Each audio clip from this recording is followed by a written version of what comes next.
just say something quick? Sure. I've learned this from some of the commentators of the EuroLeague and the FIBA Champions League. There's some. This is NBA coming to Europe. What the fuck is going on? The whole studio is shaking.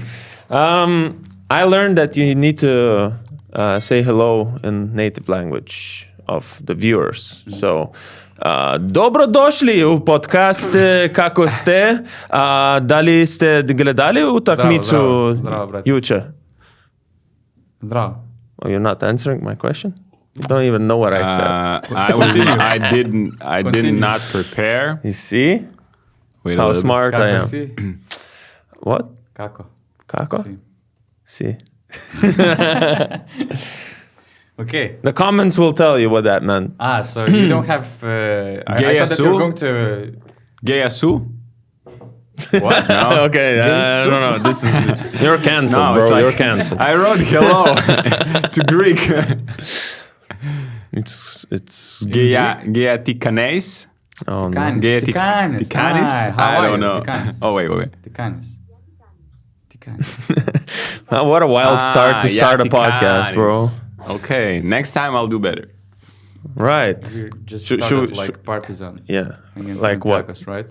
Like 8. yeah. Eight Oh, of- you're calling this a failure? This beginning of the podcast. I'm wondering if we're going to cut that part or not. We'll see. I think for we're sure. gonna keep to look us really bad. Do you have a better intro? No. Follow up? We already did the intro. Donatas. We are sticking with it. We're going. Bravo. Keep rolling, Mantas. We're not So firing the coach, early.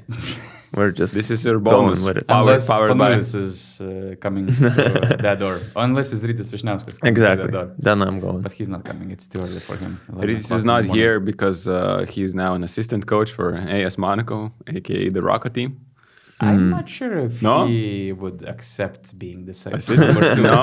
Yeah, even if it's Spanoulis number 1, I don't see that coming. Okay. And Spanoulis, no, he is Good guy. demanding. He might call you early for some coffee, for some round table before the day. And Rytis, he's in his own world. Ritis is just a chill guy.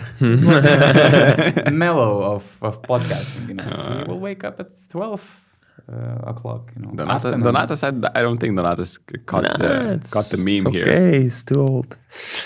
Okay.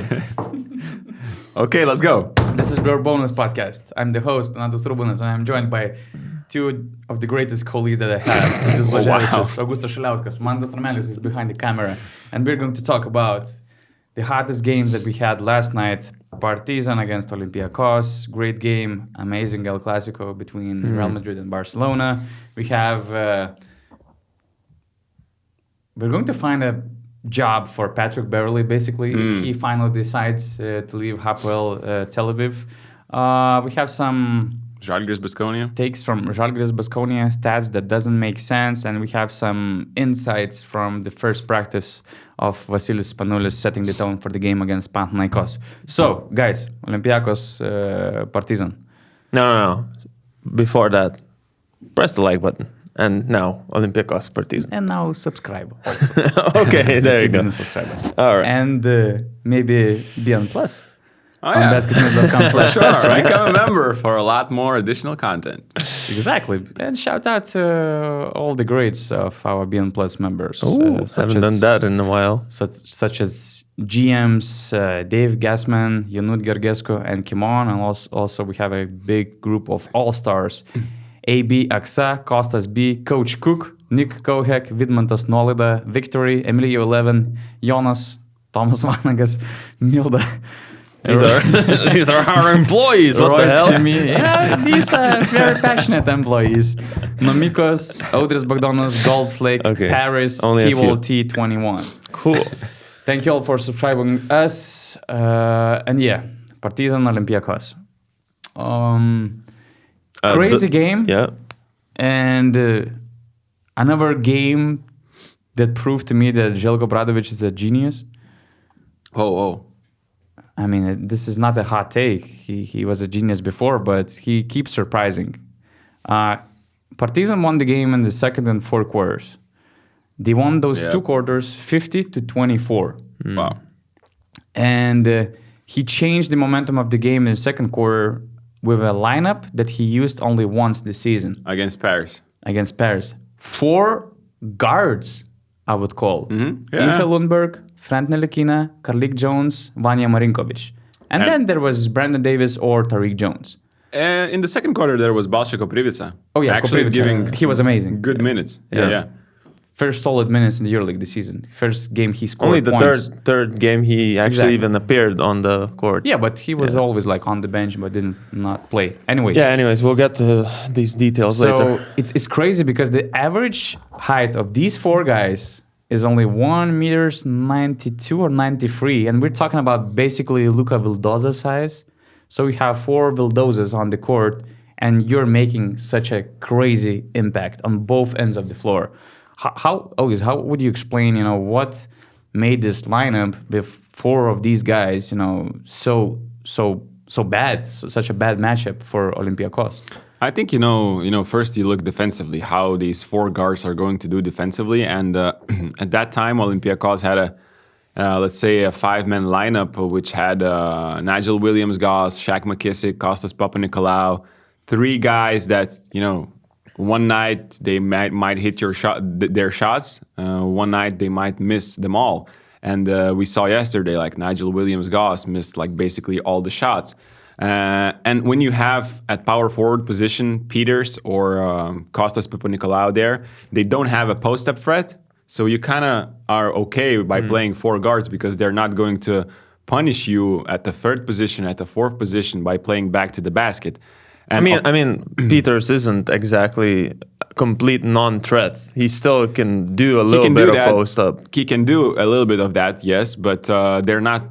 Olympiacos system is not about looking for the power forward near the basket. Like if he gets a switch, if he gets a point guard, then he might go 1 or 2 times, but that's a rare thing in their system in general. And offensively, with those 4 guards, with Marinkovic stretching the floor, you have great looks because in the first quarter, when they didn't have that, they didn't have decisiveness in the pick and roll. And now you have Ntilikina, who seems to me is playing confident. You have Karlik Jones, who probably we'll talk more about later. He's having a fantastic run in the last 5 games, averaging 17 points. You get good looks offensively.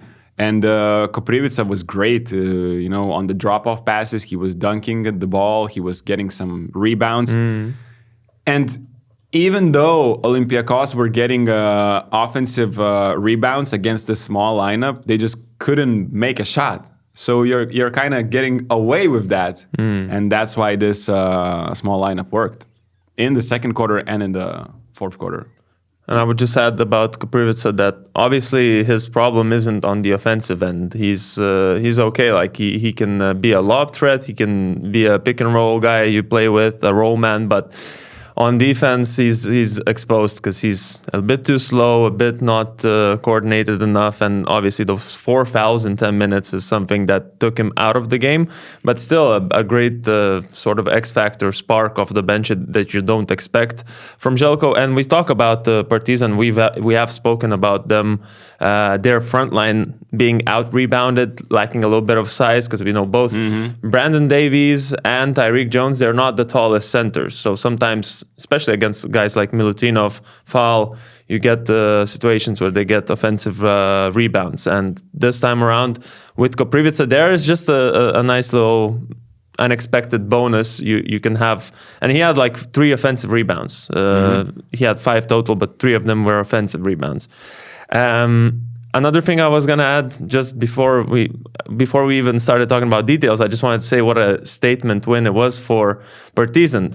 Last week we were talking about a statement win being against Zvezda, obviously derby, and now they win against Olympiacos, who had a 6-game winning streak, and they just came off a 6-game losing streak. Partizan did. So what a big and unexpected swing, let's say, and also just shows how crazy this EuroLeague is. And I mean, we did those predictions that Paris won't make the playoffs, and that Partizan won't make the play-in. Now Partizan is like 2 games away from the play-in. Paris is second at the moment with 9-3.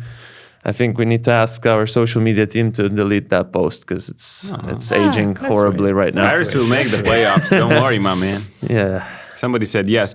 But talking about Partizan, just, I mentioned when they were 2-8 that this stretch of games against Zvezda and now 3 home games are crucial for them. And they are delivering. It seems like they're turning the page on their season. And let's see if this is not only like a 2-game stretch where they're playing great, but Vanja Marinkovic had some huge shots in the fourth quarter. But I mean, we still cannot talk about, I think, Carlik Jones and Brandon Davies. Carlik Jones was a menace throughout the whole game. He's averaging, here are some stats from him. First 7 games are averaging 10 points, 2 rebounds, almost 4 assists. Last 5 games, he is averaging 17, 5, and 5. I mean, crazy differences in averages. His shooting percentages still a little bit off, only 25% from deep. But he's getting to the line. He's averaging 5 free throws per game in the last 5. And just how he manipulated defenses against the drop of Milutinov and fall. Just getting his man on the back and then just driving in the paint, finding the right spaces, dropping off the passes. He was phenomenal. And then in the end, I think we saw prime Brandon Davies. I don't know how much more. Ninja Brandon Davies. I don't know how much more games like this we're going to see from him. But what he did yesterday in the end was something phenomenal. A pick and pop 3. A fade away after a spin, and then contested jumper. It was on just the other end, the Olympiacos, they're missing open looks, and then on the other side you have Ninja Davis making these crazy shots, and there was this crazy celebration with Tariq Jones, just like going at Davis. Just to add about Carlik Jones, I think in the last 4 or 5 games, he's having almost 30 points per game through scoring and assisting, and it's the top 4 record in the EuroLeague. But what impressed me the most, I would say, in the last game against Olympiacos was his defensive presence as well. In a lot of situations, I think that he made like 3 steals, one block at least. He was great showing effort in those switch situations when he was under the basket and let's say trying to get the ball from Mustafa Fall. I think that he made 1 steal. He later had another steal from Fall when Fall basically gone to sleep with the ball in his hands on the perimeter. And his handwork, the way he was active on the floor defensively was very important for Partizan. So I love that part. And just these, there's some additional stats that I had. I mentioned those second and fourth quarters. There were 3 guys who played entire second and fourth quarters without a substitution. And it was Carlik Jones, Ethan Lundberg, and Vanja Marinkovic. And of course, they were plus 26 in that span of 20 minutes. And by the way, in that span, they gave away 13 offensive rebounds to Olympiacos, but they still managed to win 20-minute stretch by 26 points. That's crazy. Olympiacos did not score. Yeah, they forced 8 turnovers, shot the ball from the field by 62%, had 10 assists, and only 1 turnover. And what stuck to my mind is that from 24 Olympiacos points, only 6 came from a guard, and it was the sole player, Evan Fournier. McKissick, Dorsey, Vildoza, Walkup, Goss were 0 from 14 from the field. And what also looked strange to me from Olympiacos side is that although they played this lineup with, in the fourth quarter they had Tariq Jones and Brandon Davis a little bit, a couple of minutes, but they still played a lot of these 4 guards on their lineup.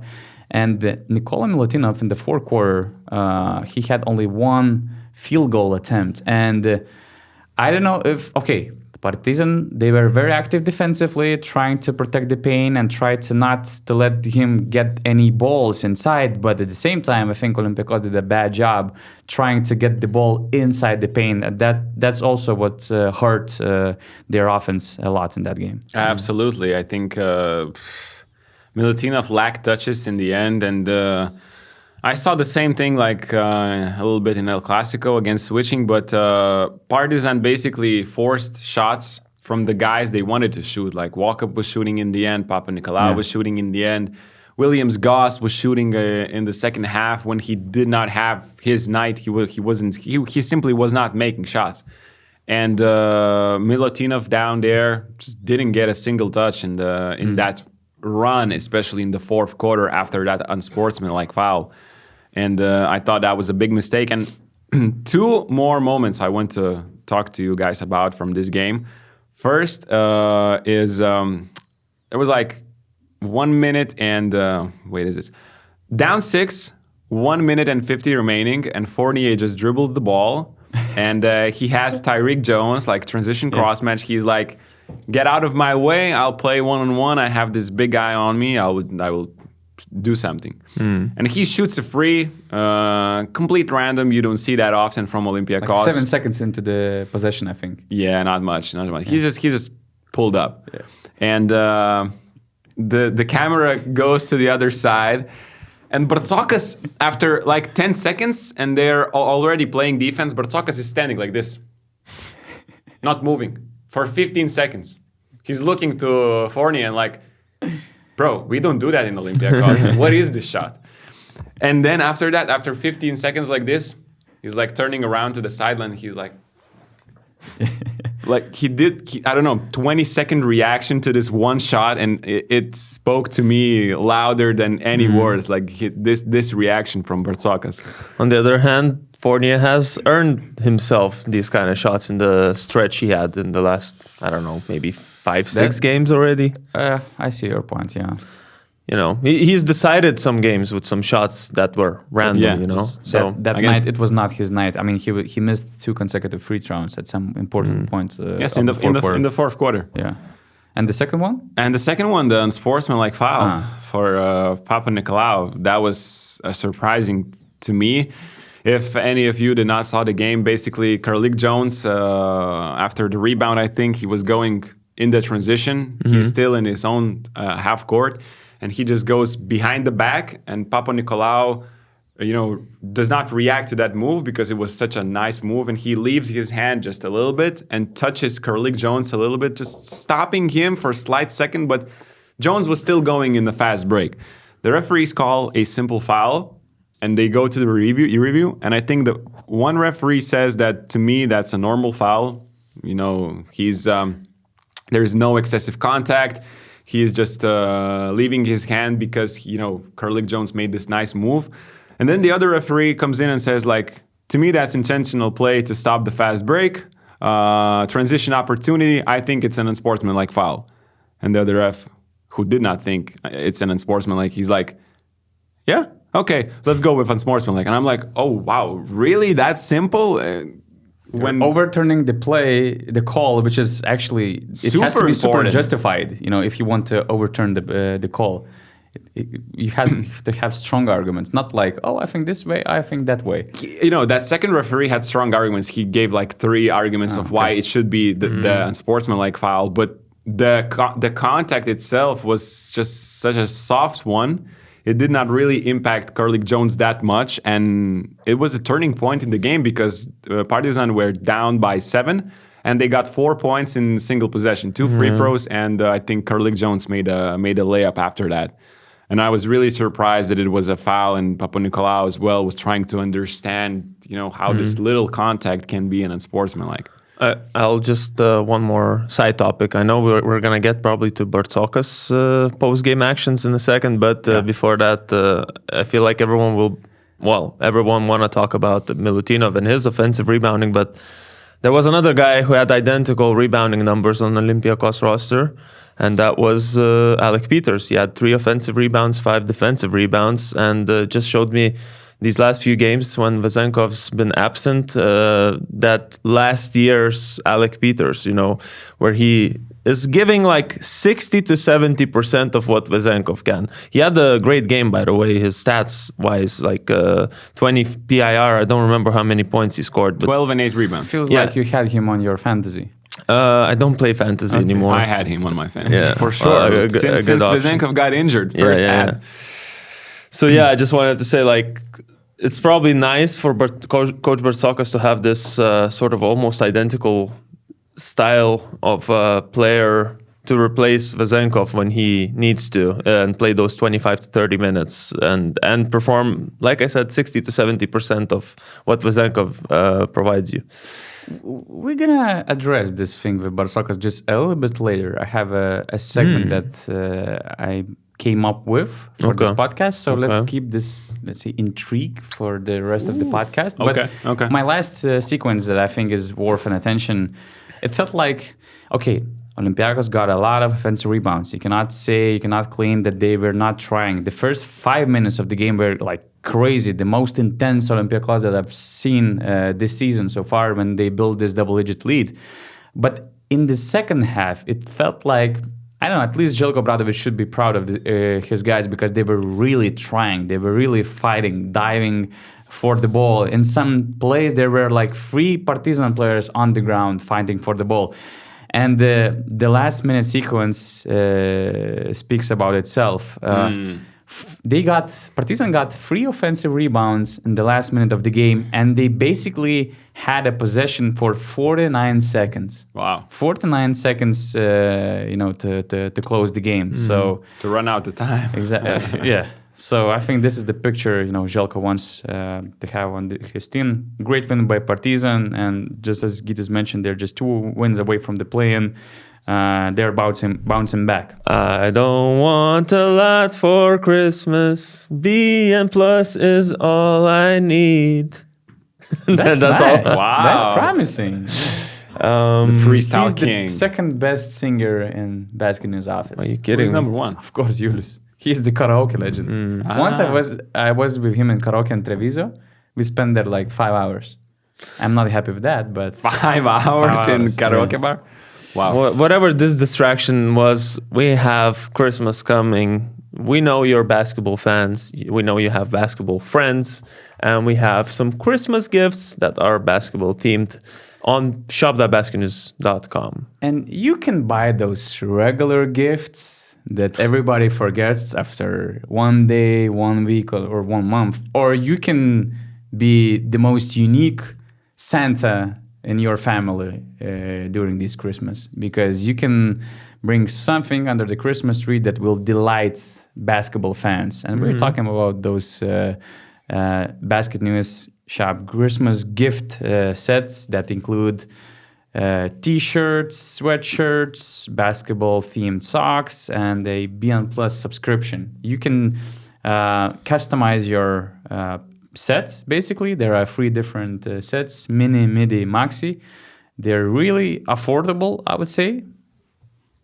So, and they all come packaged for you, just ready to go under the Christmas tree, really. So be unique, save your time. Yeah, shop.basketnews.com. El Clasico.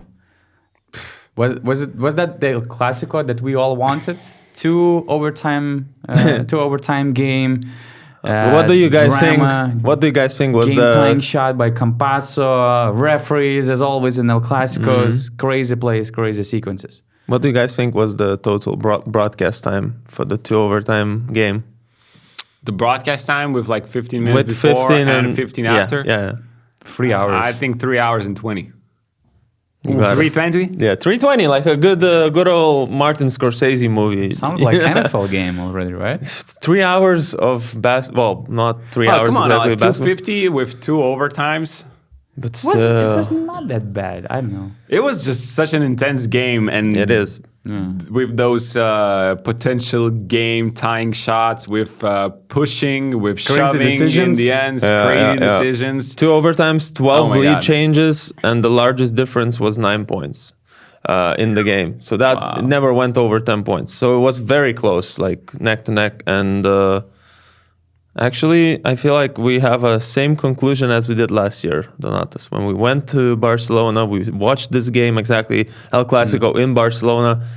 It's maybe not about the atmosphere as much, but the game will always like deliver the most drama ever. Emotions, the level of flopping as well. The level of flopping is crying about the referee decisions. Yeah, it's a bit underrated rivalry that we have in the EuroLeague. Do you guys think it was more flopping, or the refs didn't call a lot of shoves and pushing, and because there were some plays at the end, especially the mix of both, I guess. Yeah. We have to start with that Campazzo shove. Probably that's the sequence that could have potentially caused the game for Barca. But they could have won that game. To be honest, to be fair, the same moment happened on both sides. I would say kind of similar ones. I don't understand how Campazzo did not get called for a sportsmanlike foul there to shove in the back. Justin Anderson is moving in high speed. He flops like a prime LeBron when he sometimes did that, you know. But to me, in my eyes, that was for sure a foul. They're not good guys. And the game should have been decided there. And the second moment that I thought also had to be called was when Musa was trying to win the game in the first overtime. When they pushed Tavares. Yeah. First of all, Musa should have passed that ball to Tavares to just lay the ball in. Tavares was wide open under the basket. If there was Campazzo with the ball there, he would just throw the ball. Tavares makes the layup. Easy to. I know the time. But it was not a bad shot, and it almost went in. So I don't know. It was not a bad shot, but Tavares was just so wide open. And then somebody tries to box out Tavares. Maybe it was Abrines or somebody from Barcelona just runs into Tavares. The giant just goes into the construction of the basket, and there is nothing called. And that was shocking to me as well, because the time hadn't run out at that moment. I watched the replay. There was still time left there. So these two moments to me were... How are they not called? Actually, we're going to have a Give Me Control article today on BasketNews.com, which is available only for BN Plus members. And Todd analyzed, I'm not sure about Tavares. I just checked a little bit his article. But of course, he focused on this Campazzo non-call. And actually, I will just tease you. I've sent him few clips because he was not watching the game live. And I mentioned him that there are some questionable situations. And his first impression was, I won't mention the first part, but he said, it's worse than what you wrote. So he was not very pleased with the officiating in El Clasico. It's worse than what you wrote? Yeah. But you know what, guys? In boxing and martial arts competitions, there's the saying, don't leave it in the hands of the judges. So there's something about this game where Barcelona should have not left it in the hands of the referees. And did a very... This is a fighter now, you know? He's taking these references from the ring. You tell me, no? Yeah. Listen. And 9 seconds left. By himself, you know, practicing. 9 seconds left in the fourth quarter. We have Real Madrid with the ball. They're down 3 points. And then Barcelona decides to play it out, play the defense like NBA style, let's call it. There was this miscommunication or just, I don't know, maybe a mental mistake to go. I don't know. There was like a fake handoff, basically. Campazzo? Yeah. That was a super high IQ play for Campazzo because he was like trying to get the ball to Hezonja, I think. Yeah, it was like almost looked like it's going to be a handoff, but he continued dribbling. Exactly, because he knew that everybody will focus on Hezonja. Yeah. He faked the handoff, and there was this slight moment for him to shoot that ball. I thought that was genius from But in terms of defenders, so Justin Anderson is on Campazzo, and Jabari Parker is on Hezonja. This action is happening. What was Justin Anderson supposed to do here? Because he kind of went under, and it was that split second that was enough for Facu to take the shot. You know, it depends on Are you supposed to switch rules. Yeah. When there is that less time remaining, you usually switch even on these handoffs. But if you switch, it could mean that Hezonja just stops Campazzo actually gives the handoff to Hezonja. Hezonja stops on the exact same moment, and neither of the two guys if they're switching, are defending Hezonja for a shot. So it is tricky, but it has to be a quick decision, and you have to be aggressive. Exactly, that's not the point. That's not the point. I don't need this brainstorming. You know, I don't need my brains to be involved in this last play. Just foul the guy, and that's it. Joe Orlauskas was like shouting all the time. I really think, Mr. Alukas, I really think that even Barcelona guys heard, the way he was shouting because he was under the basket. So under the basket. I don't know, man. That was weird. I mean, if you don't foul, at least don't give up the 3-pointer. Just risk everything but the 3-point. You can go up and you can play very physical defense. You can let someone even dribble past you and go for a layup if you want, but not a 3-pointer. That's the only thing you don't give, and that's what they gave. And Facundo Campazzo, to be fair, I mean, we know him as this inconsistent shooter, but this season, first of all, clutch situations are different.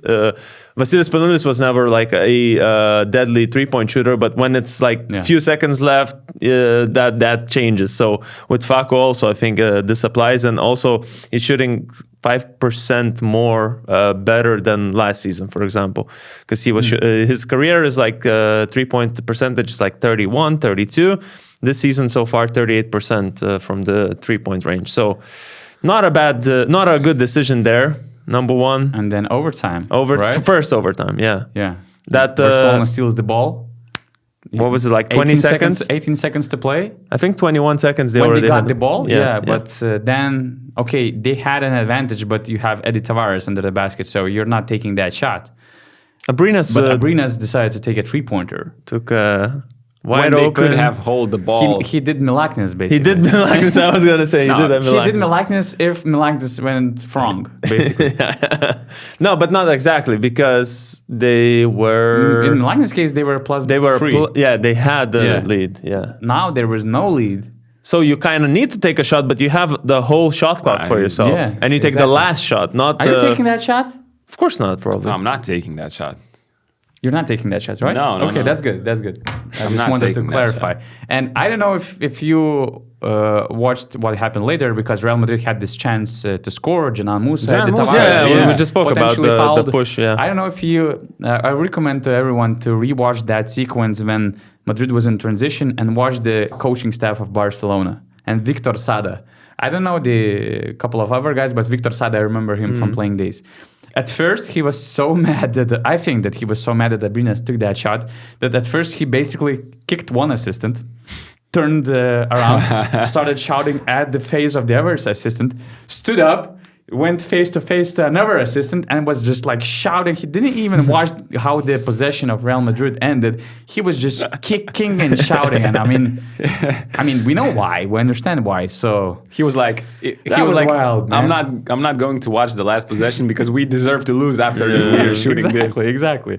So we are with Victor Sada. We were all mad watching Barcelona trying to score that way. And to be honest, they lost the game in like 1 minute of the second overtime. It was 1-point game with 2 minutes remaining. Everything is there. Then I think it was a bit of a rushed thing from Jabari Parker to take that second 3-pointer. He made one before.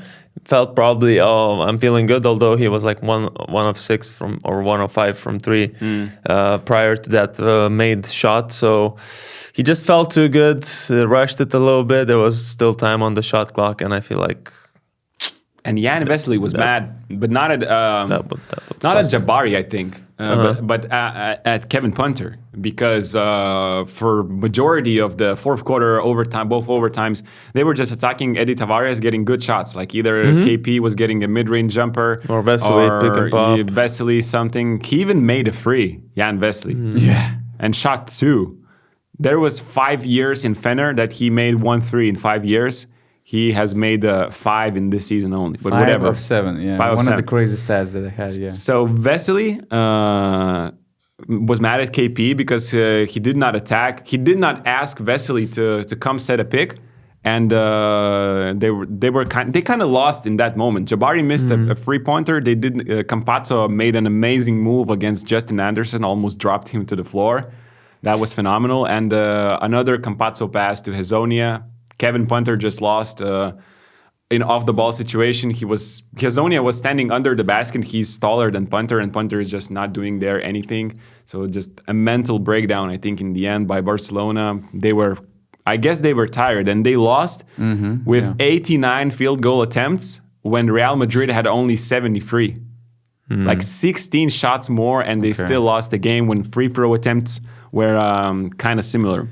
Speaking of stamina, Madrid did 0 substitutions in the overtime. In both overtimes? Yeah.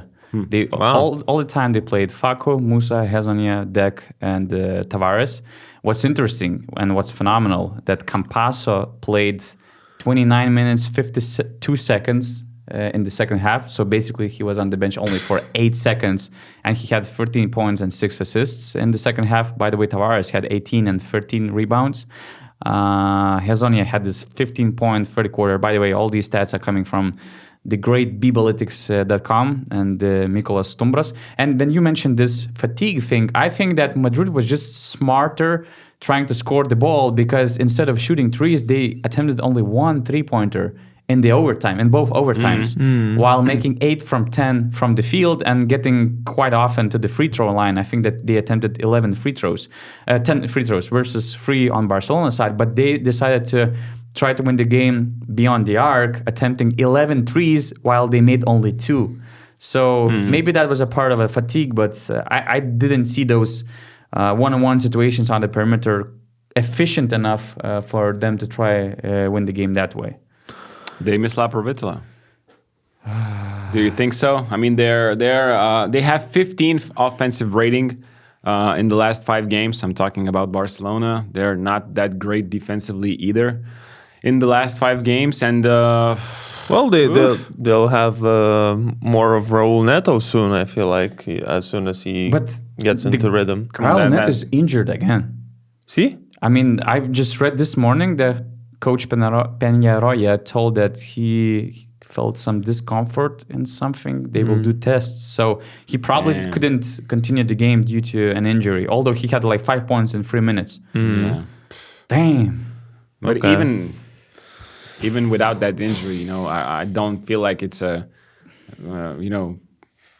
how to say, equal replacement for we haven't seen Raul Neto perform in a while because he's been players, and they're different players kind actually in the market. Also, guys, there were 2 centers playing very well. Well, one of them, Jan Vesely, vintage, right? 20 points, 8 rebounds. Yusuf Afal had some minutes, but there was another guy who played for Barcelona in the center position. And he didn't play in the second half, probably, right? I don't think so. He played 3 minutes and a half. One of the most paid players in their team.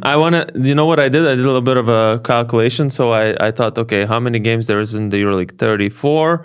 In the ACB, there's 34 regular season ones plus 16 playoff games. I don't know exactly how many. So let's say 20, 90 whatever. games. Yeah. So 90 games. Yeah. So you divide 2.3 million by 90 games. So a game, he's getting at least 25,000 euros. So he played 3 minutes and was paid 25,000 for those 3 minutes. Welcome to. Oh, You're just jealous. The ultimate fan that's writing comments on Facebook or. Bro, but this is insane. Right here. I like the calculating. Homework, I like the homework. Did you calculate how much Brady Manick gets for each minute he spends on the EuroLeague? Doesn't matter. It's still not 25,000. Yeah, he's 2,500 at the best, probably. I'm bad at math, so do not listen to me. But it's crazy, no? This is just crazy. But it's just his defense. That's true. That does that. Last year, the net rating difference with him on and off the floor was by the worst in the entire Barcelona team. This season, offensively, they're much better with Willy, but defensively, again, one of the worst impacts in the entire team. I wanted just to say how, just to highlight how Barcelona has consistently been irresponsible with their money and always saying that they're going to save, and then they do these. They don't have money, but they're always irresponsible with the money that they have. I don't know, why they don't have money. At least the basketball department. Get in the game with top basketball leagues. Place your bets with the highest odds for greater wins. Oh, score big with our exclusive bonuses. Bet now and get your bonus. I thought, since we had this great El Clasico, I thought of making a EuroLeague rivalries tier list. And I will drop you a few rivalries that we have in the EuroLeague. What are the tiers, though? So like S, A, B, C, D, F. Okay. Yeah, basically. Okay. So let's start with this one, Barca Madrid. Barca Madrid. How many are there gonna be? Because we need to know, what's the range? How many rivalries? Almost 9. Oh, okay. Then we can be a bit more Some teams might be in the same tier. So I would say A. You think? There's always a high-level game. They're always very good. high-intensity game, drama, A lot of emotions. Even though we say that fans aren't great, but they get better. But when you're in the building, El you kind Clasico. of feel. Yeah. But it's not S tier. It's not S It tier. definitely is not S crazy. tier. I was But thinking A, about B tier, I'm but A. I don't I'm know A. what the other ones are gonna be. I know there's 2 S tier ones for sure. Maybe Let's focus on Barcelona, Barca. maybe El Clasico just for the History, they have big for history. everything. It's always deserves an competitive. A. Deserves an A. Yeah, Easy. easy. Ramelis, agree? Agree. Okay. Continue. Partizan Red Star. So that's S tier without a doubt, right? Because we have the best probably atmosphere, I think. You know, there's Most unpredictable, wild. I Yeah. mean, speaking of the atmosphere, in it's the wild and EuroLeague it's unpredictable. not as good as it is in the I mean, ABA what do you League mean or by Court. saying it's not as good? It's actually good and healthy because it doesn't translate into any violent Exactly. acts. So to me, it's good atmosphere. You know what's the difference? Actually, the best one is when they play the cup game because then they have both. I couldn't fans. watch the game because it was impossible to watch that game. So I'm not sure if But it's a that's lifetime great. experience. For one time. Yeah. That's a great once-in-a-lifetime experience. But for the second time, if I'm visiting the cup game, I want to see some basketball, man. And then don't hide in the media section and go out and and go And to cheer And for go. which team? in the middle for the You- referees. You are all black. You are all black today. So which team? Why you ask which team? It's blue. Black and white. It's blue. Come on now. Okay, so S tier You're for sure. celebrating the win. Paris. S basketball. tier for sure. What? Oh, I thought that was the next rivalry, Paris basketball. The Paris next with li- basketball. The next rivalry, Fenerbahce Efes. I don't think it's in basketball. You know Is how it a rivalry? sometimes just Turkish because people. they're from the same city, right, and the same country, It's but not like Galatasaray and Fenerbahce, yeah, exactly. which is wilder or Besiktas. Because football gives birth to the best rivalries. Like we're gonna talk, like we already spoke about the Crvena Zvezda Partizan, obviously the Greek derby, and the Real Madrid Barca also. This one is manufactured by the EuroLeague because FS is only a basketball team, correct? Yeah. And there's not like a. First of all, FS fans, is there a big fan base, passionate fan base? Not really. Not really. Fenerbahce obviously has a more broad fan base with all the football and everything. I would give it C or D even. Ooh, no, it's impossible to give a D because, especially during Ataman era, it was quite a rivalry. Because let's not forget that Fenerbahce are not allowing their players to go to the Turkish national team because of what Ataman said, and even though he not said but did, even though he did it as a Panathinaikos head coach, but still he is he is still part of FS. You remember all these Will Clyburn things, and it's always a quite unpredictable outcome. High level, high intensity games. You remember Will Clyburn, fans basically jumping on him during the game. Will Clyburn going to okay, I'm not saying he was about to hit the assistant coach of Fenerbahce, but I mean, there were heated moments. So C. It's C. It's C. Okay, it's C. You made enough arguments to get us from D to C. Yeah, okay. But we're I not did my going job. higher than that. Okay. Panathinaikos and Olympiacos. It's easy. obvious. S tier. S plus. No doubts. In EuroLeague, it's probably the best rivalry because Now it has it's the even most better history. because both teams, I would say, peaked Yeah. at the same time. Because if you compare this to the other S tier that we gave to Partizan, Crvena Zvezda, they haven't been playing in the EuroLeague together for that long, so you can't really judge it. I feel like just that by that I'm saying that the Greek derby is better because of the history. It's the best rivalry at the moment we have because of the talent in both teams. And to me, it's like if you can split the S tier into two, they're S1, and the Belgrade derby is S2. Okay. Because of Olympiacos and Panathinaikos being higher level teams, basically? Yeah. Contenders. And more You have history, I feel Ataman, like. Bartzokas, you have agree. characters, different systems. So you kind of, everybody is arguing which one is better. Yeah. Yada, yada. Virtus Milan. You as Italian, where would you rank? Answer in Italian. Allora, diciamolo così. Io lo metto in tier D. Tier D, okay. Tier D? I got you. It's again a similar situation. No football history. because Virtus is a basketball club. And it's the thing Milano is that This is Bologna, basket. Milan. I think there is like rivalry, like in Vilnius. It was rivalry between Vilnius and Kaunas, right? Is it possible, Bologna and Milan? there Maybe is, who but makes the better pasta, it's but not about basketball. Yeah, it's that's the thing. Bolognese. Exactly. No, but he's making a really good statement. You know, Milanese. other things are way more important in Italy, and they are. You know, it's a rivalry in the league because they're the two of most teams with the biggest budget. But in general, I don't know. I agree with the D actually. Maybe it's, D shout is good. it's better in the domestic league in Serie Yeah, A. I think so. Not EuroLeague for sure. I think so. And looking at the other rivalries that we have, C or D. Yeah. But I if we agree. give To me, it's probably even D. I go D. I go D. if Fener against and FS FS is C, then this Yeah. one is D for sure. Okay, this one is unique or new rivalry. Zalgiris, Crvena Zvezda.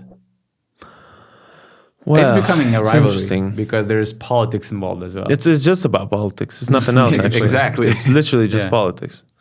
So, what do you want? What do you want? What do you Rank want? this know. rivalry. I don't know. I don't like when it's about politics because it's That's true. not It about the stinks. sport. It It's really not about stinks. It's just who do you support? Whatever. It's not a. But it's one of the not- most it's not a- anticipated games in Lithuania, you know? Is it really? For Zalgiris fans.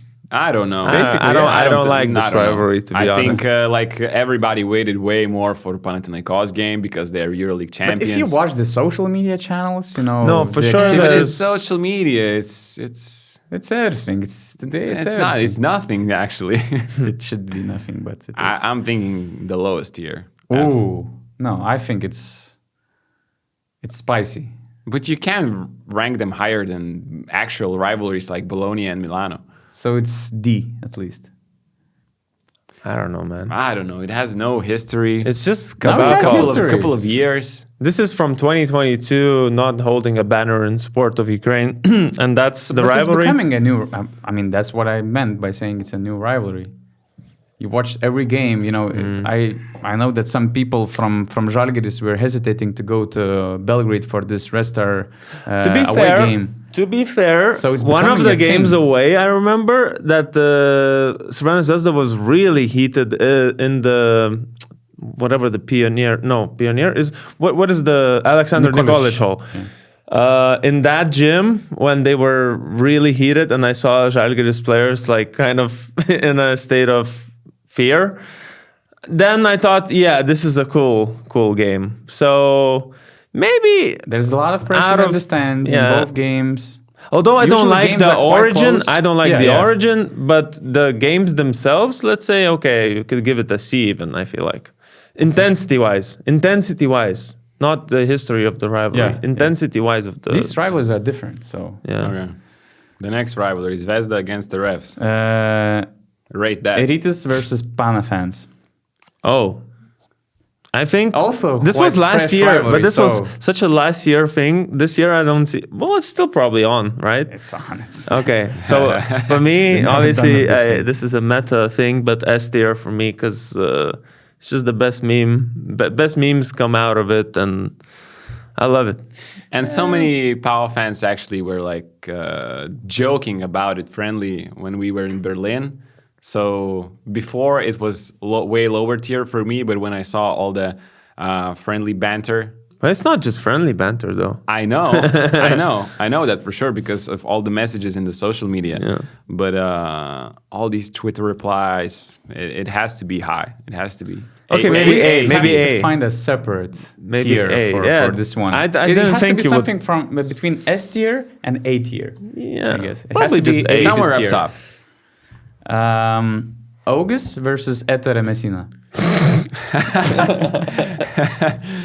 There's no, there's no, There's no, and he's like, you can see that he's lying. no, like hell. there is no rivalry. Respond here. in Italian. Nah. Nah, bro. What's your beef, bro? Why do you not? I don't have. Why do you I not don't like have the any professor, rivalry bro? with Ettore. At least E. Something between D and E. It's funny all the time when we bring up it's not very popular, but it's Olympia funny. Milano to look at August's face change, but I mean it's nothing My more face actually gives out too many emotions sometimes. That's my weakness. What's next? Because speaking of weaknesses, Speaking of weaknesses, Coach Olympia Bartzokas, after a loss against the opposing team coaching staff on the sidelines, shaking hands.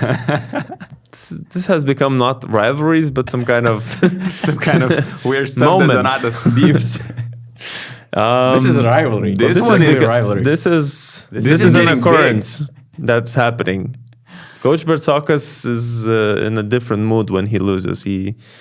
I don't know, like last time with Jaskevicius, it was more like Jaskevicius started shouting at Bartzokas first, and then it became... Yeah, but somehow it's always with when the Olympiacos are involved. You know? No, I'm saying, yeah, definitely. And there is the factor is always the same. Yeah, Coach B does do some talking, I guess, on the sidelines. Somehow he... And then after the games. I don't know, somehow he annoys the other coach so much that the other coach... Which means that he's really good at trash talking. Exactly, You know? exactly. So we put this, because this is Coach B, as I said, in the B tier. Ooh, I think that's fair. smart. Or Very well because it's played. Coach, we put it in the C tier. Whatever. Actually, this is what I should say. Really, is that we need to come back to what I said a few weeks ago, that the EuroLeague needs a therapist. Again, I'm just repeating that because He's just delivering. Look at the moment. Look at these. He's at his peak of this podcast. Look at these coaches that we are, putting on the pedestal. Trinchieri yesterday. We fucked up. Whatever, And And he was like, every coach, please. that's what he said. And after that he was like, it's a sin. It's a sin. Sin, yeah. He did not say this the fuck again the second time, but it was like... Then Zeljko always red. Sharas cannot be red. veins popping on the forehead. Like, guys, we need okay. a spa and some time to detox. You I guess you are saying EuroLeague can't make a meme with the coaches and saying like, so low key, I'm a chill guy. No, They can't there's do that. nobody. I don't know who's a chill guy in the EuroLeague. There's no chill guy. Do you have anything to say about this particular moment in Belgrade after the game? Oh yeah, I thought we already spoke about it. but No, we just teased that. I was gonna say, this one. so the way that the statements came out of Bartzokas and Olympiacos, I think, is like, and then Tyreek Jones attacked me. I look at the video, he just comes and approaches him. That's attacked. That's the only thing I thought about. And another thing, obviously, which is unacceptable, is any fans that get on the court and get to push a player or a coach. That's something that should be off the table. Ban for life, I guess.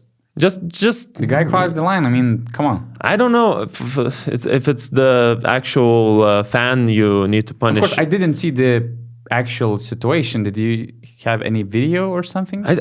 You can't really see. There is a video. There's a video from top of the basket camera, and there's a video from obviously the broadcast.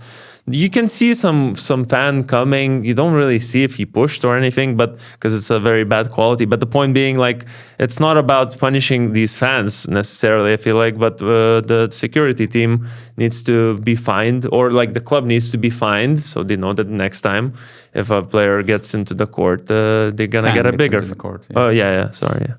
So yeah, that's what I thought. Just two things: that the fans shouldn't get in, and that attacked was a bit of a But still, I reach. mean, no fan should be allowed. No, to enter I the said floor. when he said Tyreek that Jones? Tyreek Jones attacked him. Yeah, What- I mean, Maybe it's just a bad translation or bad choice of words in English. probably. I cannot call it an attack. But he just was approached unhappy him, and for then he sure. was like, "Oh." But approach, of course, to defend his assistant coach. Yeah, Because yeah. at first, what video also showed that Bartzokas had this rivalry moment with the coaching staff. And first, it was the other assistant coach, Bogdan Karajcic. Or Karajcic, sorry for my pronunciation. But then he got into another verbal argument with Vladimir Androjic, and he pushed him a little bit. And that's when Tyreek Jones, approached Bartzokas, trying to speak in his own way, that it was not a good thing. So But yeah, there's no chance that fans could be able to approach or attack the coach this way. Okay, if not the ban for life, ban for at least a season or even more. It's just impossible. We cannot let it go this way. And the last rivalry that I had was the IRS system and the guy who runs the system during the video review. One of the most impactful rivalries because it impacts every single game of the EuroLeague. So and every time I see this stuff, it's like fuck. So that has to be F. That has to be F. I hate this rivalry. Yeah, me too. What did you hate the most from Zalgiris and Baskonia game in Kaunas, Mr. Augustas Šuliauskas? Was it sinful indeed, or what do you mean simple? Sinful. Oh, it was. The game was almost over, plus 16, 57-41, and Baskonia just somehow finds a way. Trinkieri decides to put in Lukas Lekavičius for the first time in the game in the third quarter. That coincides with Baskonia implementing the full court press that actually destroyed Zalgiris' offensive rhythm. They just stopped playing. It was kind of the repeat of what Zalgiris did to Olimpia Milano. Instead of beating the press and scoring easily, they did that only one time when Lonnie Walker got a layup. And other times, they just crossed the half court, then started their own set or pick and roll or whatever. It was like 10, 11 seconds remaining just because of how much time Baskonia's press burned. And they couldn't get a great shot. They stopped playing. And I thought at the same time, on the other side, Baskonia just made so many tough shots. I did not see... In the fourth quarter. Fourth quarter, I did not see basically, a lot of ideas from Baskonia offensively throughout the entire game. Like, who are they attacking? What is the weak spot of Zalgiris? It was Trent Forrest doing some one-on-one. It was Kamar Baldwin getting some confidence, doing some one-on-one, making tough shots, giving out some assists. Chima Muneke finally making a couple of threes, because until the fourth quarter, Baskonia were 2 of 20 from three-point range, continuing their slump.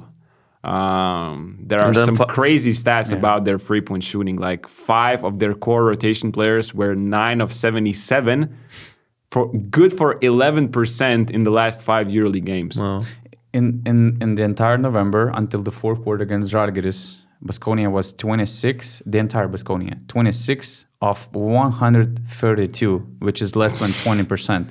To no surprise, they had 0 wins in November. In the fourth quarter, they hit 5 from 8, and that's when the first win came up. That they had only 1 win in the last 8 matches in the ACB against Lleida by 1 point only.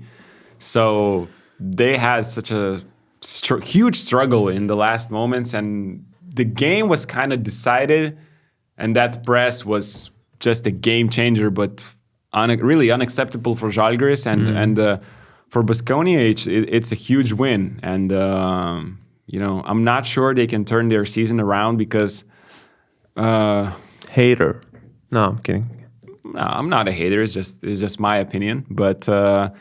I don't really see how can they improve a lot, because even yesterday they were not playing well, and a lot of their possessions just were ending in random 3-point shots with 2 seconds remaining, and obviously they're missing those shots. They made those shots in the fourth quarter, but it's not a recipe for success long term. So, what is Duško doing? No, come on now. No, we're good. But, Markus Howard, guys. Which I agree with. Isaiah Cannon was right. We all agree that Sfairopoulos should Are we going to go into the... I saw that even Gytis, of course, now he's a fighter, so he's very brave, and he's getting into the comment section on Instagram against Red Star fans. But, I even saw that Gytis got involved. I'm just saying, guys, are you for real? Like, are you listening what's being said? Also, have you seen the podcast? Because, we do put in social media only a little clip of what's being... there's no context. First of all, we didn't say that. Someone else said it. We all disagreed that Sfairopoulos should be even considered to be... Augustas brought it from the beginning, even on that clip, that there was this comment and question. Yeah, I don't know, man. Responding. There is actually... I'm quoting a guy. Yeah. There's subtitles there. Yeah.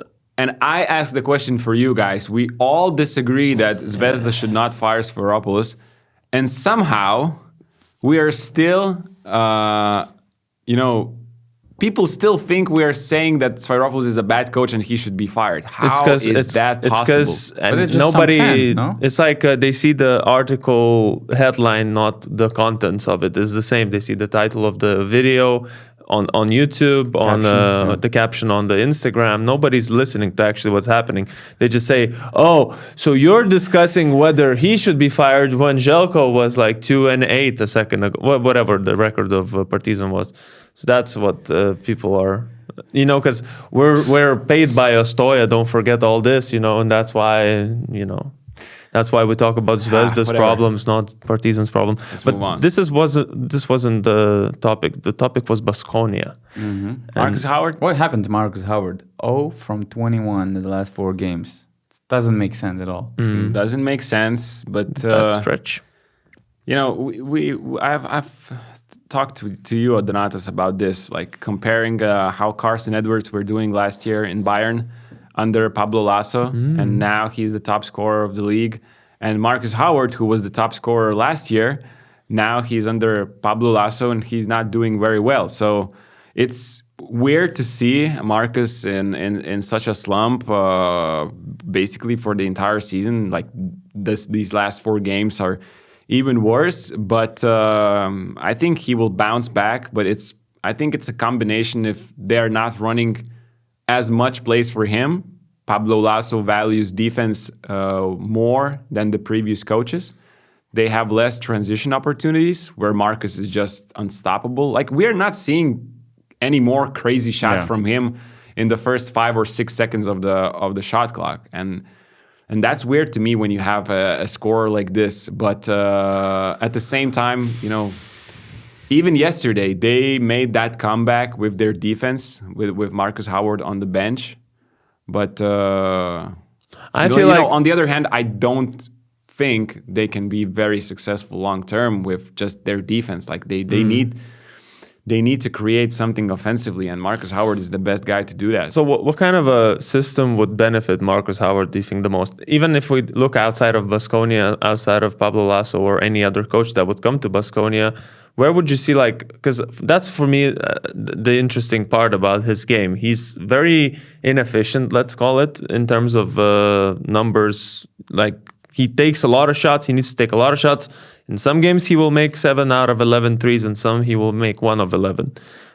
What kind of a team he needs to, or what kind of a coach he needs to be under to be like that Markus Howard that we kind of saw, but maybe even a better version? I mean, look what's happening in München right now. Gordy Herbert has an offensive heavy system with a lot of shooters around Carson Edwards. Like, that's not what Baskonia does. Look at their 3-point percentages, And Carson Edwards have the complete green light this season. He is flourishing. He has space because of the other guys. So it's easier for him, because now when Marcus plays, all 5 guys have attention on him. From the defensive side. So it's tough for him. He's in a slump, and I hope he just gets out of it pretty soon, because it's weird for me to see Marcus playing like that. It's interesting you mentioned transition plays, because I just checked the stats on InStats. So this year, only 7.5% of their plays are coming from the transition situations, and they're basically in the middle of the EuroLeague table. Last year, they were first in the EuroLeague with almost 14% of plays coming from transition. I'm checking their pace on Bebalytics. They were top 3 last season, and bottom 3 in this year. Kind of explains some things, right? Okay. What's next? Few other interesting stats. There were more at the beginning of the season. We already mentioned some of them, like Markus Howard, 0 from 21, Jan Vesely, 5 from 7 from 3, while he made 5 threes in the previous 5 seasons combined. Of course, there's this big elephant in the room with Matt Mitchell. He's 1 of 20 from 3, which is 5% three-point shooting. Did you see the game last night? He cannot attempt a shot anymore. Did you see him being completely wide open in transition and refusing to shoot that? The whole I still arena, feel pain in my eyes. The whole arena was like, shoot, Matt, shoot. And he's not doing that. When you're doing it by 5%, maybe that's actually a good thing that he didn't take shots. No, I mean, but I know, I understand. I do not agree. He has to regain his confidence. Exactly. You cannot play 4-on-5 this way. And to regain the confidence, you have to shoot good shots. Like there's no other way. And it will help Zalgiris if he makes shots. His entire career, he's around 30 to 35%. 1 year in France, I think he was shooting 38% from free. So, yeah, he's in a big slump. But some guys in Zalgiris have lost confidence, and I just hope they regain that as soon as possible. Jaron Blossomgame, 38% from the free throw line, 6 from 16. What's the percentage? 38.5. Daniel Hackett is still 0% from 2 this season. He played 0% from 2? He played 11 games, only 0 from 4. He attempted only 4 twos, while he made 3 threes from 11. He averages 1.5 points in 13 minutes. Mustafa Fall is 86% from 2, 24 from 28. And of course, Jan Vesely, 71% three-point shooter, fellas. So yeah, we had more. So you're saying that you're saying that Markus Howard have missed 21 in a row, and Jan Vesely is the best three-point shooter in the EuroLeague in the last 5 games? Yes, sir. Yes, sir. The last big topic, Patrick Beverley. He mentioned on his podcast that he seriously considers leaving Hapoel Tel Aviv, and there's a 50% chance that he will move from Israel. Although I wish he stays because it's still an interesting team. Motley, apparently, he's returning to the team. I mean, that's a crazy saga. Patrick Beverley, I like team chemistry.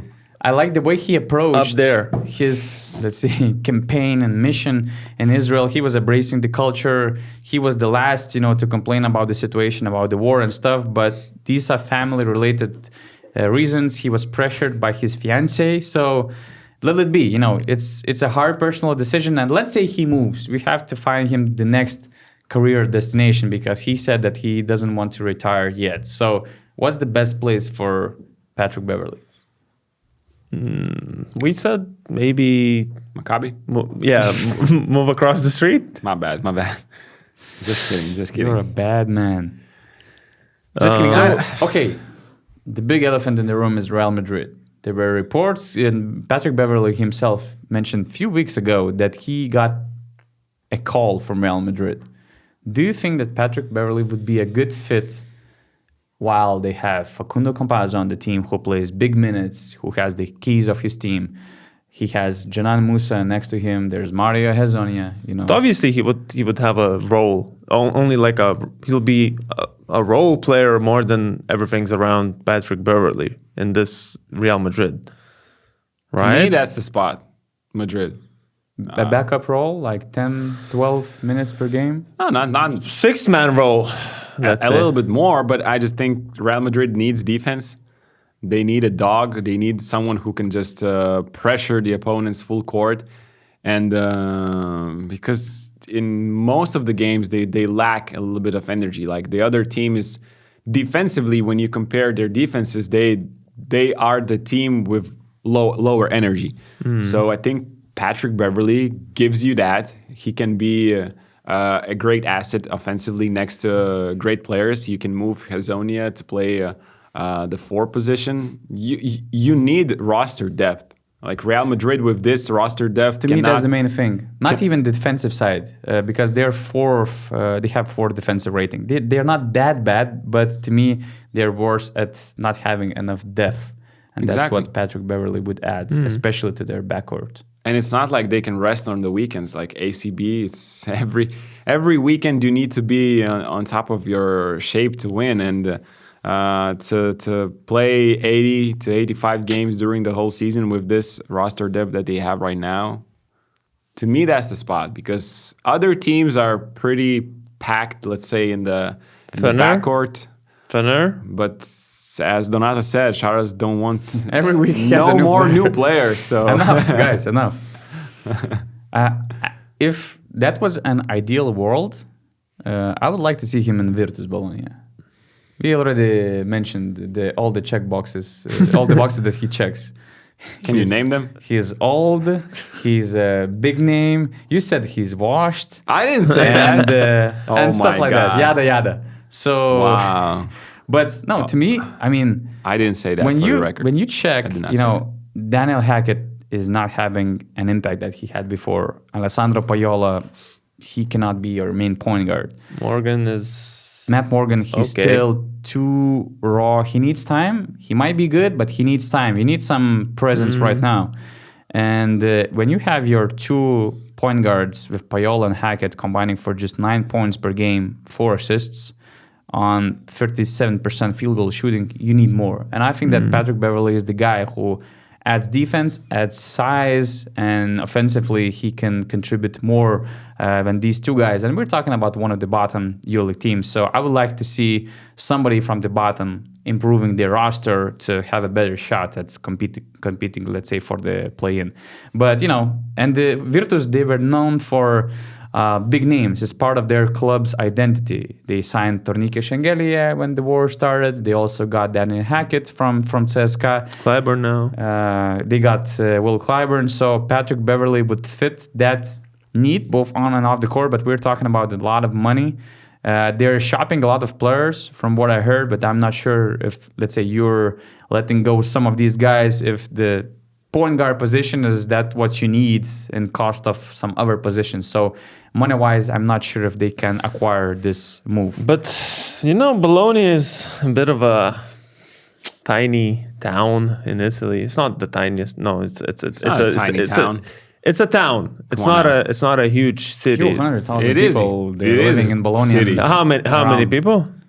How many? Just enough to call it a city, that's for sure. Yeah. But we call cities, you know, in It's at least Lithuania, like we call Kaunas. cities like that aren't cities. It they're would towns. be the biggest city in Lithuania. Yeah. Okay. Anyways, where I was They going have with good this. pasta too, according to K9. Yeah. Where I was going with this is, you know, I feel like Patrick would need a bit more luxury. And actually, I'm just, Bro, They're Bologna 50 is a minutes away nice city. from What are Bologna. you talking? There's one city. I'm talking about Monaco right now. I wanted to transition to Monaco. I don't want to put him there. I don't want to put him there. But I'm just saying, you have some stories for us to tell from Spanoulis' practice or something. They don't need any more guards. No, that's I for know. Sure. I just wanted to transition. Just before the transition, I would say Dubai is a team you cannot sleep on. Makes a lot of sense. Other than that, read an article on BasketNews.com. I made a story about possible landing destinations. And just about Vassilis Spanoulis. I mean, we're talking about the scripted debut for Vassilis Spanoulis as the EuroLeague head coach. He takes over Monaco, his first game away in Oaxaca against Panathinaikos. The second game, and next week, double game week starts with Olympiacos at home. So that's an amazing start to witness. He arrives in a helicopter to Monaco. They are definitely like doing James a Bond movie, documentary. I hope they're doing a documentary. It's like James Bond movie. And I heard that the first practice that he had was the most intense practice that they had this season. So Vassilis Spanoulis, if you watch his film session on Basket News, he is very clear. Okay, focus on this, discipline, emphasis, defense, like this, like this, like this. So what I'm going to say, the clarity and mentality is something that Vassilis Spanoulis will add to Monaco instantly, I guess. So I'm really intrigued to see the reaction, because from what I heard, he was really specific the way he wants to play. He thinks that in some situations they were lacking of some determination, the way they want to play, sharing the ball more, being more united, and of course discipline. So an intensity, that's for sure. So the game against Panathinaikos should be a very interesting one. I have a question for you, Donatas. Okay, Augustas, go. Have you heard a situation about in Philadelphia where somebody complained in a team meeting? And that, they made a podcast about it? Yeah. You know, somebody leaked it. Yeah. Who complained to you from Monaco that the first practice was intense? It's not a complaint. I know. I'm just kidding. It's not a complaint. Yeah, it's an obvious thing. To witness. It's for sure. It's a new coach. He wants to explain a lot of things. Set the tone. It's normal. It's normal. And when I thought about Monaco, they have talent, they have depth. They might made some roster adjustments. You can expect a big man coming to the team, but the discipline, the mentality, the clarity in their game is something that I think that can elevate them to the next level, and to the Final Four level. What changed in terms of Spanoulis' approach? Because you said the podcast prior, I think you said that he's considering, but he wants to be patient, take the steps, not necessarily jump into a situation where he might get burned. So what changed? Nothing changed. The FIBA window just ended. He just had to be like... Yeah, he needed time, to finish his job with the Greek national team and to focus on this offer. And you cannot ignore this situation, I think. Yeah. Playing Mike James, having Nicolaitis on your team. When is he back? Is he back already or not? Not sure. Not sure. It might take some time. Bold Eagle. So it's a good, ambitious team. Kill Bill. And as we mentioned with Augustas, they fit the profile of kind of... They're similar with Peristeri and what he did in Peristeri. So good luck to Spanoulis. It should be a great game tonight. Your predictions? Panathinaikos?